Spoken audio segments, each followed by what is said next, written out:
বলবেন না? এইরকম প্রশ্ন তো জীবনও করে নাই। হে রাসূল, এই জমিনের মালিক আপনি না আমার আল্লাহ? নবীজি বলছেন আল্লাহ। তো আল্লাহ যদি আসমান জমিনের মালিক হয়, আজ থেকে 40 দিন আগে, 40 রাত্র আগে একটা যুবক তওবা করার জন্য আসছিল আপনার ঘরের ভিতরে, খালেস তওবা করার জন্য, তাওবাতুন নাসুহা করার জন্য আসছিল। আপনি তাকে গাড়ি ধরে বের করে দিলেন কেন? আল্লাহ জানতো চাইছে। সুবহানাল্লাহ বলেন, সুবহানাল্লাহ। আপনি তো জানেন না আল্লাহ রাব্বুল আলামিন এই 40 দিন 40 রাত্র পাহাড়ের উপরে থেকে এই যুবক যে চোখের পানি ছেড়ে দিয়ে কাঁদছে, কাফন চুরি কইরা তার সাথে আবার জিনাও করছে, এই গুনাহ তো আল্লাহ মাফ করছি। বিগত 7 বছর যাবত যত গুনাহ করছে সমস্ত গুনাহ খাতা আল্লাহ রাব্বুল আলামিন যুবকের চোখের পানির উসিলায় আজকে সকালবেলায় আল্লাহ মাফ করে দিয়েছে। হযরত ওমর ইবনুল খাত্তাব রাদিয়াল্লাহু তাআলা আনহু জমানায় একটা ঘটনা ঘটছে, রাসূলের জমানায়, কিন্তু ওমর ইবনুল খাত্তাব রাদিয়াল্লাহু তাআলা আনহুর কাছে এক সাহাবী এসে, যুবক সাহাবী এসে বলতেছেন, হুজুর আমার কিছু কথা আছে, আপনি যদি একটু মনোযোগ দিয়ে শুনতেন। তো কেউ মিয়া তুমি কি কইবা? তো ঘরের ভিতরে আসো। তো ভিতরে টাইনা নিয়ে ওনার রুমের মধ্যে সুন্দর জায়গার মধ্যে বসার ব্যবস্থা, বসো, তুমি বলতে থাকো। হুজুর আমি তো বেশি দিন হয় নাই, ইসলাম ধর্ম গ্রহণ করছি মাত্র 7 বছর আগে। কয় বছর আগে? খুব খেয়াল করে শুনবেন। কয় বছর? 7 বছর। তো 7 বছর আগে যে আমি ইসলাম ধর্ম গ্রহণ করছি, আমার বাবা ছিল এই এলাকার মধ্যে সবচেয়ে বড় চোর। কি ছিল? চোর ছিল। তো কি চুরি করতো? কাফন চুরি করতো। কাফন, মৃত মানুষের কাফনের কাপড় রাত্রের অন্ধকারে গিয়া কবর খনন করে আমার বাবা এই কাফনের কাপড় চুরি কইরা মদিনার বাজারে বিক্রি কইরা এরপরে আমাদেরকে খাবার দাবারের ব্যবস্থা করত। ওমর রাদিয়াল্লাহু তাআলা আনহু বলছেন, সর্বনাশ, কি কও তুমি? কহ হুজুর আমার বাবা চোর আছে। এখন কি? আমিও আমার বাবার সাথে থাইকা বাবার বিদ্যাটা আলহামদুলিল্লাহ আমি শিখে লাইছি। ডাক্তারের ছেলেদেরকে দেখবেন ফার্মেসিতে বসায় রাখে, হ্যাঁ পরে কিন্তু ক্লাস 8-এ কমপক্ষে 200 ট্যাবলেটের নাম তার মুখস্থ আছে। ঠিক কিনা জোরে বলেন? কারণ ডাক্তার চায় তার ছেলেকে ডাক্তার বানাইতো, বক্তা চায় তার ছেলে যেন বক্তা হয়, একজন আলেম চায় তার ছেলে যেন আলেম হয়, একজন কোরআনের হাফেজ চায় তার ছেলেটাও যেন কোরআনের হাফেজ হয়, চোরেও চায় যে আমার ছেলেটা যেন চুরি বিদ্যায় আমার সে ভালো পারদর্শী হয়। এটা সবারই কিন্তু একটা চিন্তা থাকে। তো বাবাই তারে চুরি বিদ্যা শিখাইছে।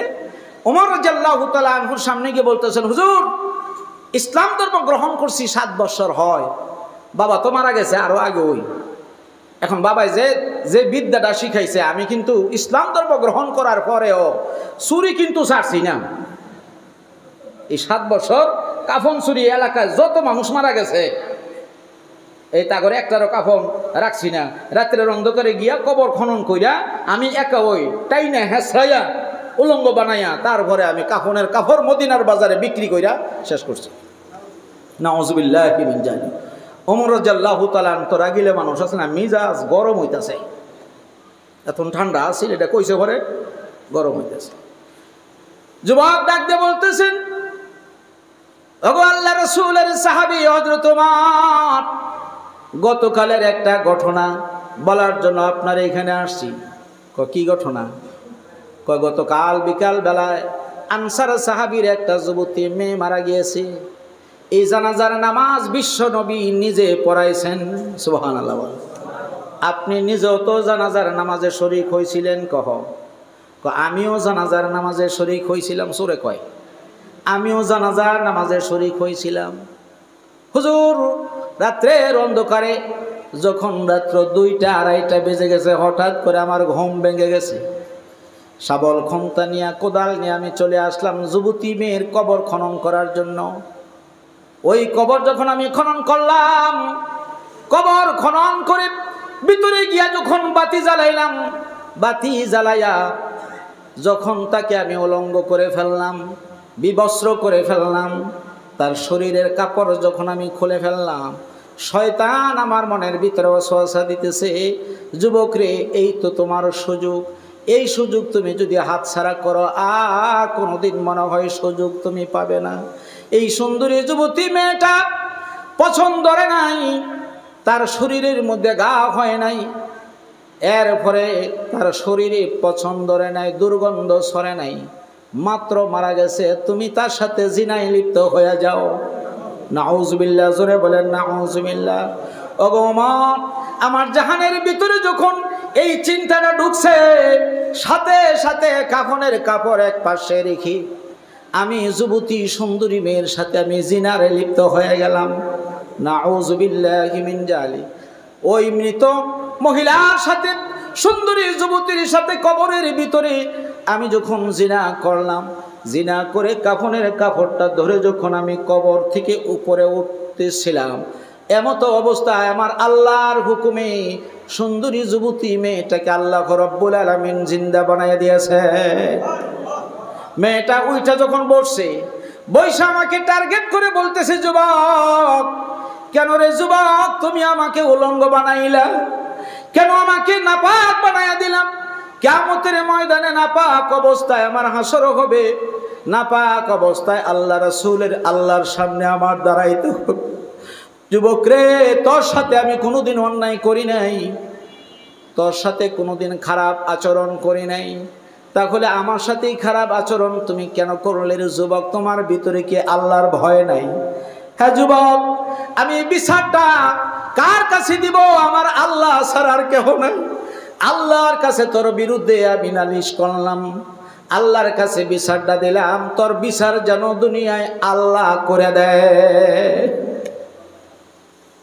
ভগবান, এই যুবতী মেয়েটা এতটুকুন বলার পরে আবার আস্তে করে শুয়ে গেছে কবরের ভিতরে। আমার ভিতরে আল্লাহর ভয় ঢুকে গেছে, কম্পন সৃষ্টি হয়ে গেছে। কিসের কাফনের কাপড়? আমি উঠতেই পারতেছি না। আস্তে করে উপরে উঠা বাড়িতে গেলাম।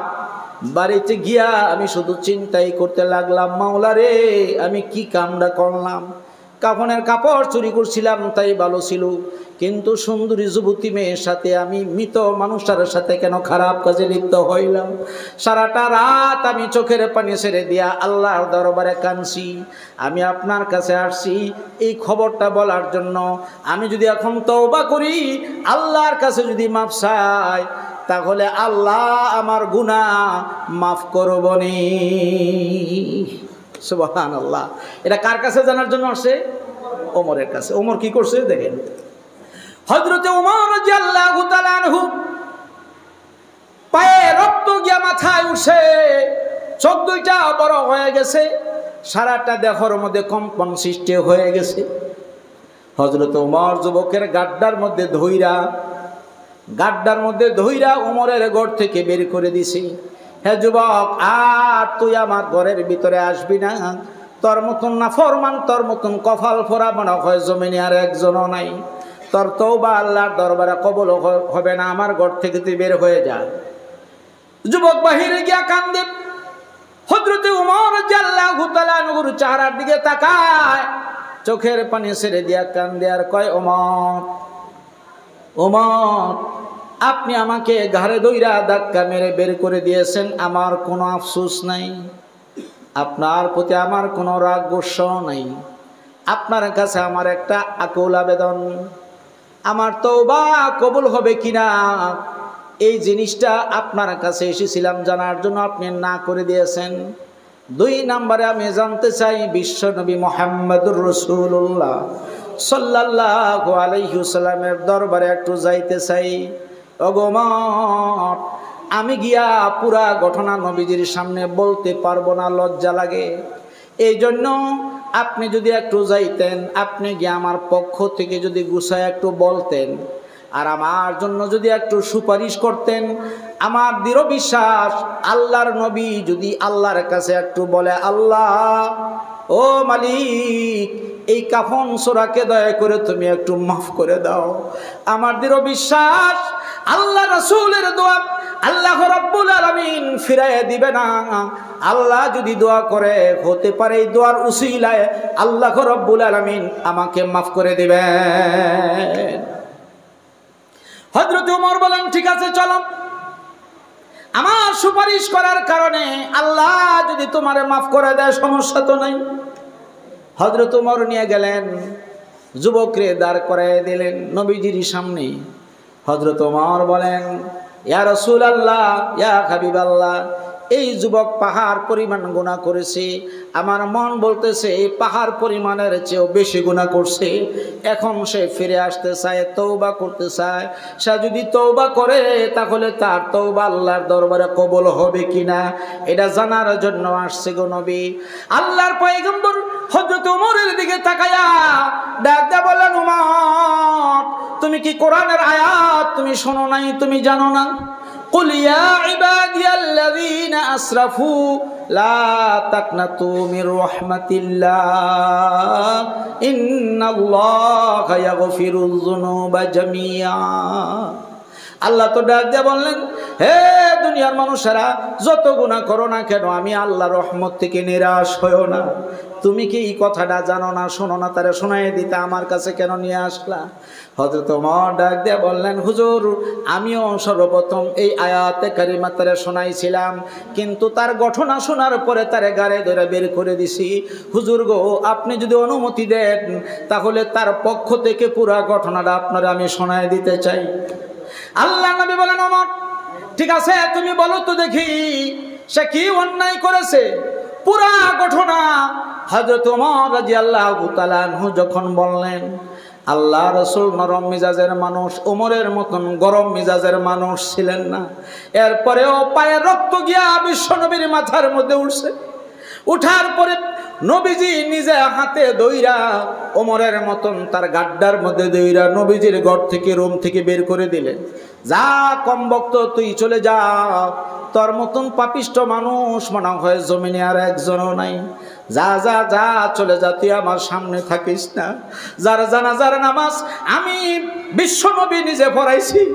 হে যুবক, আনসার মহিলার মেয়ে, যুবতী মেয়ের কামটা তুই কেমনে করলি, তার সাথে কেমনে খারাপ কাজে লিপ্ত হয়ে গেলি, কবরের ভিতরে গিয়া কেমনে তুই খারাপ কাজ করলি, তারে নাপাক বানায়া দিলে, কিয়ামতের ময়দানে কি অবস্থা হবে তোর। ঘর থেকে বের করে দিলেন। এইবার যুবক ওমরের কাছে জায়গা পায় নাই, নবীজির কাছে আশা নিয়ে গিয়েছিল, নবীজি দরবারে জায়গা পায় নাই, দাঁড়ে ধরে বের করে দিছি।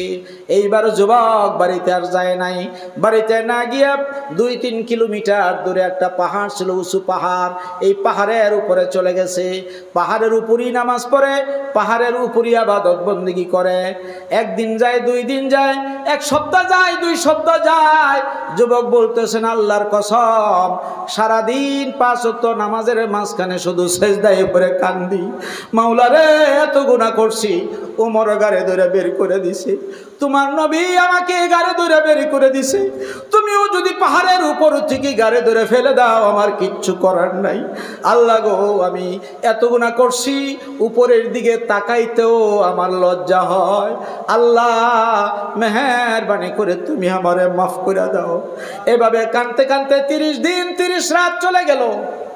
এইবার 39 দিন যখন চলে গেছে, 39 রাত্রটা যখন 40 রাত্রের মাথায় চলে আসছে, তাহাজ্জুদ নামাজের পরে ফজরের নামাজের পূর্ব মুহূর্তে এইবার আল্লাহর কাছে দোয়া করে, রব্বুল আলামিন, 40 দিন হয়ে গেছে, 40 রাত্র হয়ে গেছে, আল্লাহ তুমি আমারে মাফ করছো কিনা আমি তো জানি না।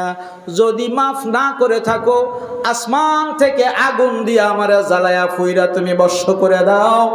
আর যদি আমারে মাফ কইরাই থাকো, তাহলে মাফ করার খবরটা জিব্রাইলের মাধ্যমে নবীরে একটু জানায়া দাও। সুবহানাল্লাহ জোরে বলেন। ভাইরা আমার, আল্লাহর পয়গম্বর ফজরের নামাজ পড়লেন। ফজরের নামাজ পড়ে উনি তো ওই জায়গায় বসেছিলেন। তাকায় দেখেন জিব্রাইল আলাইহিস সালাতু সালাম মসজিদের ভিতরে হাজির। সুবহানাল্লাহ জোরে বলেন। আলহামদুলিল্লাহ, আলহামদুলিল্লাহ। বসুন। ওনাকে বসায় রেখে আমি আলোচনা করব না, আমি 1 মিনিট এটা শেষ করে দিতেছি।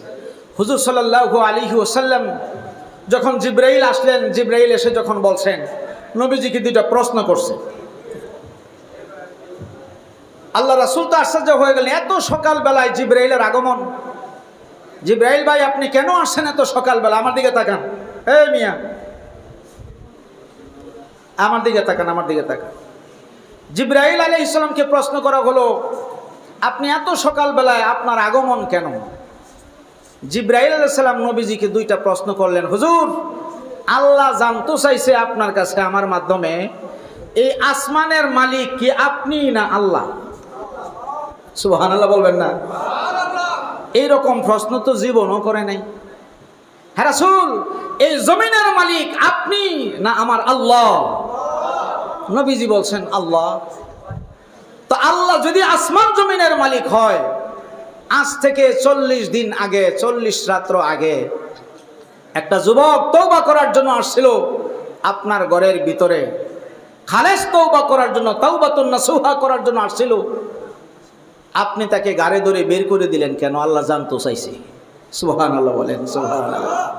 আপনি তো জানেন না আল্লাহ রাব্বুল আলামিন এই 40 দিন 40 রাত্র পাহাড়ের উপরে থেকে এই যুবক যে চোখের পানি ছেড়ে দিয়ে কাঁদছে, কাফন চুরি কইরা তার সাথে আবার জিনাও করছে, এই গুনাহ তো আল্লাহ মাফ করছি। বিগত 7 বছর যাবত যত গুনাহ করছে সমস্ত গুনাহ খাতা আল্লাহ রাব্বুল আলামিন যুবকের চোখের পানির উসিলায় আজকে সকালবেলায় আল্লাহ মাফ করে দিয়েছে।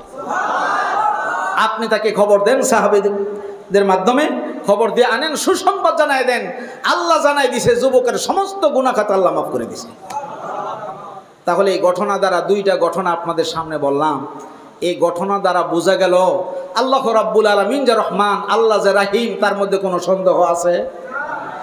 আমরা যত অপরাধী করি না কেন, যদি আমরা খালেস তওবা করি, তাওবাতুন নাসুহা, তাওবা শব্দের অর্থই ফিরে আসা, গুনাহ থেকে ফিরে আসা, যদি আল্লাহর দিকে রুজু হতে পারি, ফিরে আসতে পারি, অবশ্যই আল্লাহ আমাদের চোখের পানির উসিলায় আমাদের অতীতের গুনাহ মাফ করে দিবেন।